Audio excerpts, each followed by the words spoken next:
तो एक प्रॉपर हम लोग मर्न स्टैक के रोड मैप को देख लेते हैं, ठीक है। तो जब हम बात करते हैं मर्न स्टैक की, तो हमें यह पता होना चाहिए कि मर्न स्टैक का मतलब क्या है, ठीक है। तो MERN, मर्न स्टैक में 4 टेक्नोलॉजीज आ जाएंगी। M से मतलब होता है मोंगोडीबी, ठीक है। E होता है हमारे पास एक्सप्रेस, ठीक है। E हमारे पास क्या होता है, एक्सप्रेस जेएस। R होता है हमारे पास रिएक्ट जेएस के लिए, रिएक्ट जेएस। और N हमारे पास होता है नोड जेएस के लिए, ठीक है। तो N हमारे पास होता है नोड जेएस। ये 4 टेक्नोलॉजीज हम लोग पढ़ेंगे, ठीक है। बाकी इससे पहले हमें बहुत सारी चीज़ें और भी पढ़नी होती हैं, ठीक है। तो वही मैं बताता हूँ क्या पढ़ेंगे और किस तरीके से इसको पढ़ना है, वही मैं बताता हूँ। तो जब आप मर्न स्टैक का एक प्रॉपर रोड मैप चाहिए होगा आपको, तो आपको शुरुआत में, हाँ, आपको HTML, CSS और JS को कंप्लीट करके रखना, ठीक है। क्योंकि अगर आप ध्यान से देखें तो वैसे ये एक प्रॉपर कोर्स है जो कि कूपन लगा के 350 का पड़ जाएगा, बट ये काफ़ी सस्ता है। लेकिन ये जो जिस लेवल का कोर्स है ना, वो इस प्राइस, बहुत ऊपर की प्राइस भी अगर आप चले जाइए ना, तब भी इतना अच्छा कोर्स नहीं मिलेगा आपको, ठीक है। और इसकी रेटिंग की बात करें तो 5 रेटिंग है इसकी, 5 स्टार रेटिंग है, क्योंकि सबको ये पसंद आ रहा है। और जब भी किसी को एक भी टॉपिक में दिक्कत आती है तो उनके पास एक फॉर्म आता है जिसमें वो अपने हिसाब से कह सकते हैं कि ये चीज़ें उन्हें और टॉपिक ऐड करवानी है, ठीक है। तो एक बार परचेस करने वाली बात है, बस एक बार परचेस कर लिया आपने, लाइन वाइज आपको चीज़ें मिल जाती हैं। दिक्कत क्या होती है ना, कि अगर आप अलग अलग से पढ़ रहा होता है, तो मैं बताता हूँ दिक्कत क्या होती है, ठीक है। वैसे मैं क्या नहीं रहा हूँ कि अगर आपको कोर्स लेना है वो आपकी मर्जी, बट अगर आप अलग अलग से पढ़ रहा होता है ना, तो आपके लिए दिक्कत क्या होती है कि आप रुक जाते हैं बार बार, आपकी जो स्पीड है ना वो स्लो हो जाती है। लेकिन अगर आप थोड़ा सा चीप, इतने कम पैसे खर्च करके अगर आपको पता चल जाएगा कि रोड मैप के साथ एक लाइन बाई लाइन पढ़ रहे हैं आप चीज़ों को, तो आपके लिए दिक्कतें कम हो जाती हैं, ठीक है। अब आते हैं, देखिए हम लोग क्या क्या पढ़ने वाले हैं इस कोर्स में, नहीं मर्न स्टैक में क्या क्या पढ़ेंगे, ठीक है। तो मर्न स्टैक के रोड मैप में आपको HTML CSS JS तो कंप्लीट करना है, ठीक है। लेकिन मैं सिर्फ ये नहीं बताऊंगा कि आपको HTML CSS JS कंप्लीट करना है, मैं और भी चीज़ें बताता हूँ आपको, ठीक है। जैसे अगर आप मर्न स्टैक कोर्स कर रहे हैं, ठीक है, तो पहले तो आपको ये सब पता होना चाहिए कि व्हाट इज मर्न स्टैक, ठीक है। तो पहले टॉपिक हमारे पास आ गया, आपको पता होना चाहिए व्हाट इज मर्न स्टैक, ठीक है। मैं इस तरीके से आपको बताने वाला हूँ एकदम प्रॉपर वे में कि आपको क्या क्या होना चाहिए पता, ठीक है।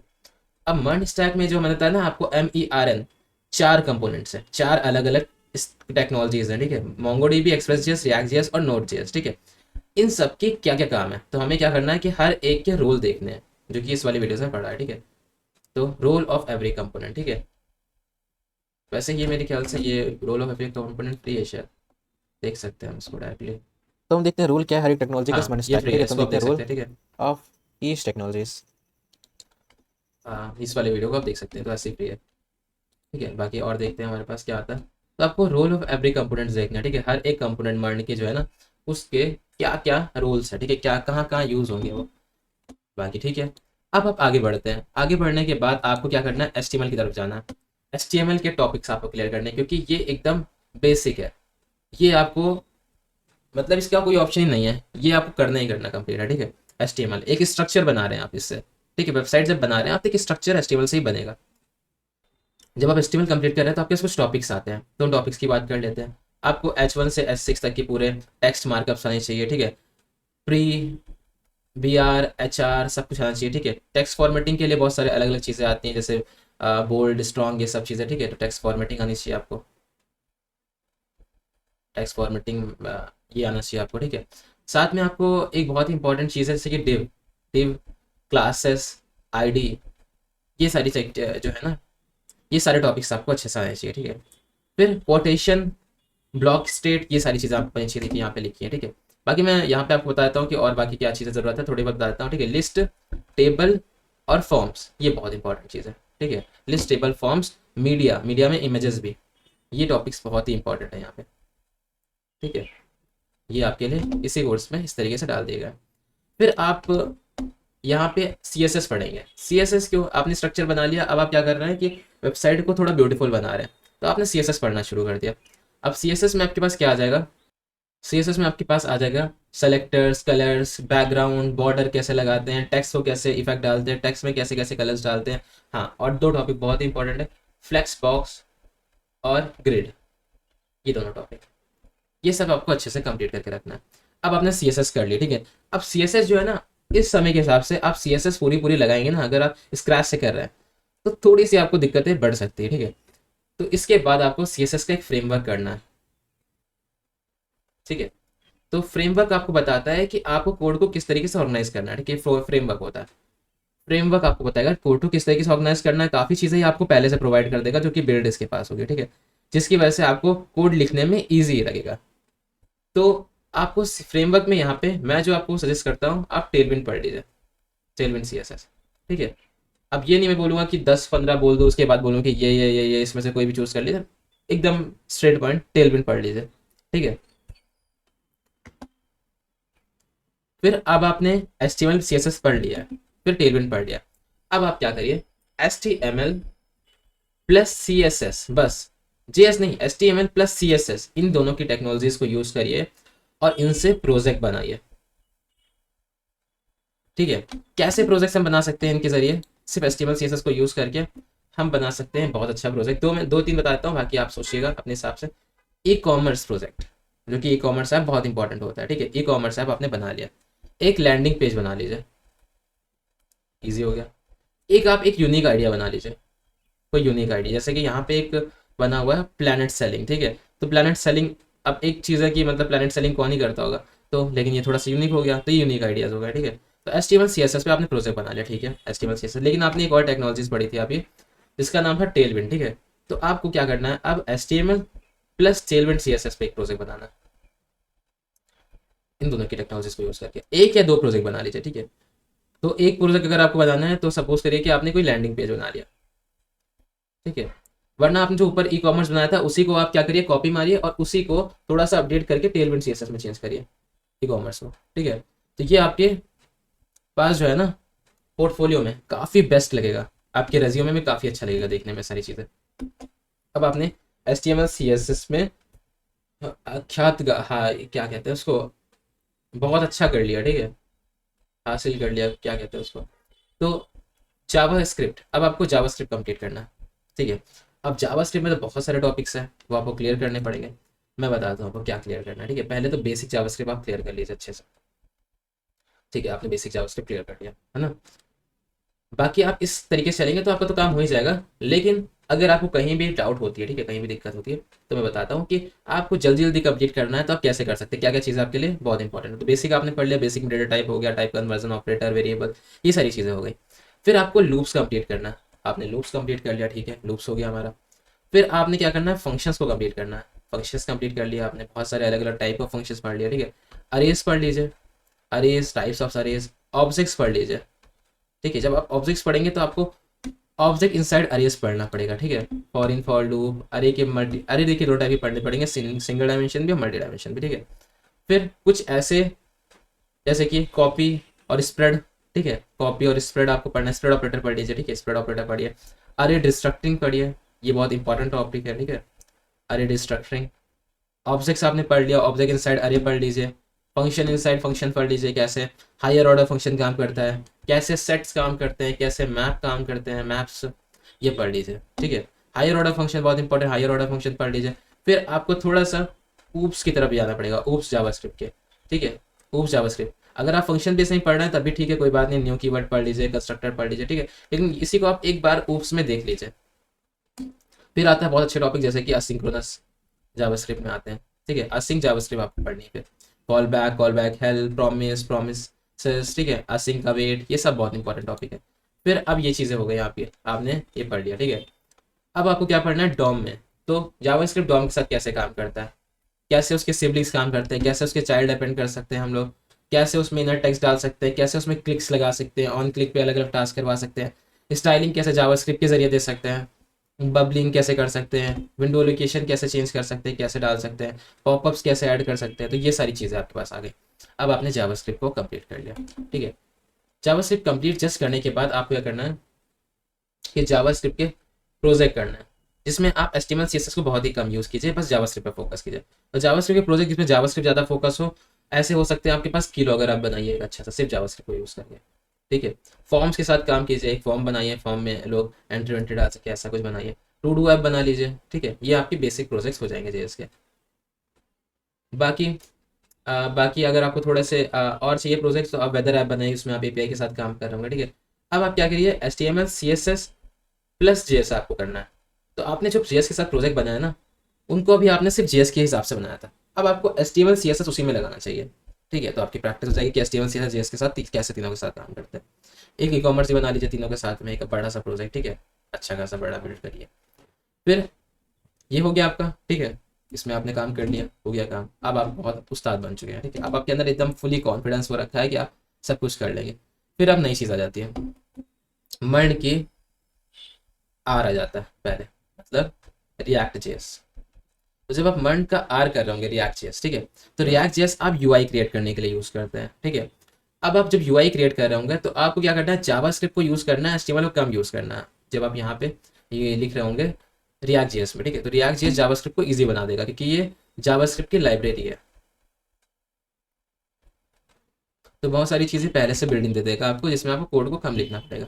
अब आपको रिएक्ट जेएस को कैसे पढ़ना है, रिएक्ट जेएस को जब आपको पढ़ना है तो पहले आप बेसिक्स पढ़ लीजिए। बेसिक्स में आप क्या पढ़ेंगे, जेएसएक्स, कंपोनेंट, प्रॉप्स, ठीक है, ये सब पढ़ लीजिए। फिर आप हुक्स पढ़िए, और हर एक चीज़ को पढ़ते पढ़ते आप एक चीज़ ध्यान रखना कि उनके एग्जाम्पल जरूर लगाइए, दो या तीन, ठीक है, जैसे इस वाले कोर्स में लगाया गया। अब आप हुक्स पढ़िए, यूज स्टेट हुक पढ़ लीजिए, यूज इफेक्ट हुक पढ़ लीजिए, ठीक है, यूज कॉन्टेक्स्ट हुक पढ़ लीजिए, यूज रेड्यूसर हुक पढ़ लीजिए, ठीक है, रेड्यूसर स्पेलिंग गलत हो गई, ठीक है।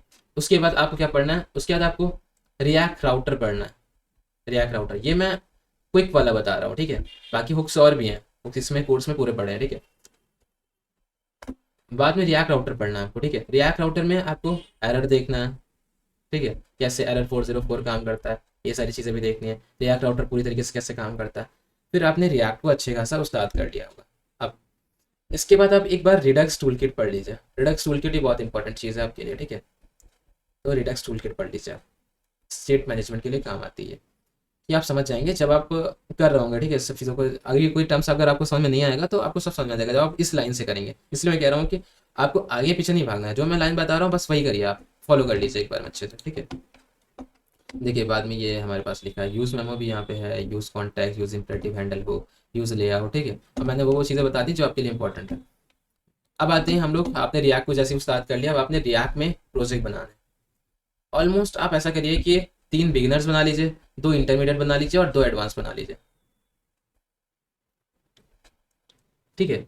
और लिंक्डइन को थोड़ा सा आप एक्टिव रखिए, ठीक है, लिंक्डइन अगर आप एक्टिव रखेंगे तो अच्छी बात है। और अगर आपको थोड़ा सा अच्छे कनेक्शन लिंक्डइन में बनाना है तो आप कैसे टैग करिए, लोगों को टैग करिए, जैसे कि आपने आर्यन भाई को टैग कर दिया, फिर मेरे को जैन को टैग कर दिया, या फिर आपने दीपांशु भाई को टैग कर दिया, ठीक है। तो इनके क्या है ना कि सब इनके फॉलोअर्स अच्छे हैं, तो इनके फॉलोअर्स भी आपके देखेंगे, ठीक है, पोस्ट को। और साथ में आपने 30 डेज कोडिंग को टैग कर दिया, है ना, तो ये सब चीज़ें आप कर सकते हैं, इससे आपकी नेटवर्किंग अच्छी होती है। अब आप क्या बनाएंगे रिएक्ट में प्रोजेक्ट, आपको रिएक्ट में प्रोजेक्ट बनाना है, पहले तो आप नॉर्मल बना लीजिए बिगनर में, कैलकुलेटर, कैलकुलेटर ऐप बना लिया आपने बिगनर में, ठीक है। एक्सपेंस ट्रैकर बना लीजिए बिगनर में, ये भी एक नॉर्मल सा हो गया, ठीक है। टू डू ऐप बना लीजिए एक बिगनर में, ये भी एक नॉर्मल सा हो गया। इंटरमीडिएट में क्या बनाएंगे आप, इंटरमीडिएट में थोड़ा सा आप ब्यूटीफुल करके वेदर ऐप बना लीजिए, मतलब वेदर ऐप तो बनाइए आप, लेकिन थोड़ा सा अच्छे तरीके से और बनाइए, ठीक है। और क्या बना सकते हैं आप इंटरमीडिएट में, एक बहुत ही ब्यूटीफुल पोर्टफोलियो बना लीजिए अपने लिए, पोर्टफोलियो ऐप, ठीक है, बहुत ही ब्यूटीफुल सा। फिर आप एडवांस में क्या बना सकते हैं, एडवांस में आप आपकी मर्जी, ई कॉमर्स में से बना लीजिए, ठीक है, ई कॉमर्स बना लीजिए और यूट्यूब क्लोन बना लीजिए। यहाँ पे यूट्यूब क्लोन भी पड़ा है, क्योंकि यूट्यूब क्लोन में आपको टेलविंड यूज़ करना चाहिए यहाँ पे, साथ में आपको रिडक्स टूल किट यूज़ करना चाहिए, ज़्यादा अच्छी रहेगी, आपकी जितनी टेक्नोलॉजीज पड़ी आपने सभी के साथ काम आ जाएगी, ठीक है। अब आता है नोड जेएस, आपने मर्न का आर देख लिया, MERN, मर्न का आर देख लिया, ठीक है। अब हमारे पास नोड जेएस आ गया एन। अब आपको नोड जेएस पढ़ना है, ठीक है। तो नोड जेएस में आपको क्या क्या पढ़ना है, पहले तो आपको पता है होना चाहिए कि नोड जेएस हम क्या कर रहे हैं, हम सर्वर क्रिएट कर रहे हैं, ठीक है, हम एपीआई बना रहे हैं। तो आपको नोड के मॉड्यूल्स पता होने चाहिए, ठीक है, लोकल मॉड्यूल्स क्या होते हैं, बिल्ड इन मॉड्यूल्स क्या होते हैं, तो ये सारे मॉड्यूल्स पता होने चाहिए। npm कैसे काम करता है ये पता होना चाहिए। पैकेज डॉट जेसन क्या होता है ये तो आपको पहले ही पता चल जाएगा, लेकिन यहाँ आप और अच्छे से समझ सकते हैं, ठीक है। इवेंट लूप क्या होता है, इवेंट्स क्या होते हैं, स्ट्रीम्स क्या होते हैं, नोड जेएस सिर्फ यूज़ करके हम लोग कैसे सर्वर को क्रिएट करते हैं, ये भी आप सीख लेंगे, ठीक है। ये सारी चीज़ें आपको सीखनी है अच्छे से। फिर आपका नोड में थोड़ा सा काम डिफिकल्ट हो रहा होगा, इसलिए आपको मर्न की तीसरी टेक्नोलॉजी पे जाना पड़ेगा। आपने एन कर लिया, आर कर लिया, एक्सप्रेस की तरफ जाना पड़ेगा। जब आप एक्सप्रेस जेएस पढ़ रहे होगा तो आपको पता चलेगा कि इससे भी हम सर्वर बना रहे हैं, क्योंकि नोड जेएस इतना बड़ा है तो नोड जेएस के अंदर आता है एक्सप्रेस, ठीक है, ये समझ लीजिए इसके अंदर आता है। तो आपका जो काम डिफिकल्ट हो रहा था नोट जेएस के साथ, वो यहाँ पे इजी हो जाएगा एक्सप्रेस जेएस के साथ, ठीक है। अब आप सर्वर क्रिएट कर रहे हो दोनों को मिला के, दोनों के साथ काम कर रहे होंगे तो आपका काम इजी हो जाएगा। अब आपको क्रोड ऑपरेशन करना है, क्रोड ऑपरेशन एक्सप्रेस के राउट्स देखने, कैसे राउट्स काम करते हैं, सर्वर कैसे क्रिएट करेंगे आप, ये सारी चीज़ें आपको देखनी है, ठीक है। तो ये बैक एंड वाला पूरा काम आपका यहाँ पे हो जाएगा, ठीक है। तो नोट जेएस और एक्सप्रेस जेएस ये हमारा बैक एंड के लिए यूज़ हो गया, ठीक है। अब बैक एंड तो हो गया, फ्रंट एंड रिएक्ट जेएस हो गया। अब हम मोंगो डीबी देखेंगे। मोंगो डीबी जो है वो डेटाबेस के काम आ जाएगा। मोंगो डीबी तो पहले आप सिर्फ नॉर्मली मोंगो डीबी को देखिए, नॉर्मली मोंगो डीबी को देखिए। तो वर्ल्ड में सबसे पहली जो आपके पास एम है ना, वो आपके पास मोंगो डीबी ही है, ठीक है। तो आपको सिर्फ मोंगो डीबी को पहले देख लीजिए। तो मोंगो डीबी कैसे काम करता है, क्या होता है एसक्यूएल नो एसक्यूएल डेटाबेस, क्यों हम लोग मोंगो डीबी को पढ़ रहे हैं, क्या होता है नो एसक्यूएल डेटाबेस, ठीक है। तो आपको यहाँ पे अलग अलग काम करवाने हैं मोंगो डीबी के साथ, ठीक है। तो मोंगो डीबी में आप क्या करिए, लॉगिन ये बना के ट्राई कीजिए, साइन अप बनाने के ट्राई कीजिए, ठीक है। आप क्रोड ऑपरेशन परफॉर्म करने का पूरा पूरा इसमें ट्राई कीजिए, कैसे आप कलेक्शन बनाते हैं, कैसे आप डेटाबेस बनाते हैं, ये सारी चीज़ें आपकी बेसिक यहाँ पे क्लियर होनी चाहिए, ठीक है। ये देखिए इसमें है, ठीक है, मोंगोडीबी डिटेल्स।